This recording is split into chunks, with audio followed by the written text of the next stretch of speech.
الله لا إله إلا هو الحي القيوم لا تأخذه سنة ولا نوم له ما في السماوات وما في الأرض من ذا الذي يشفع عنده إلا بإذنه يعلم ما بين أيديهم وما خلفهم ولا يحيطون بشيء من علمه إلا بما شاء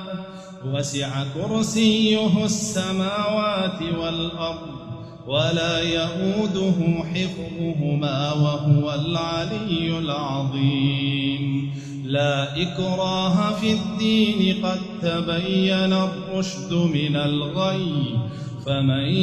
يكفر بالطاغوت ويؤمن بالله فقد استمسك بالعروة الوثقى لا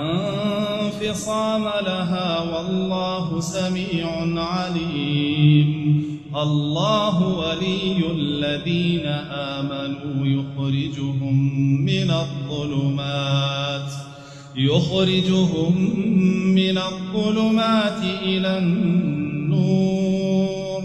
والذين كفروا أولياؤهم الطاغوت يخرجونهم من النور إلى الظلمات أولئك أصحاب النار هم فيها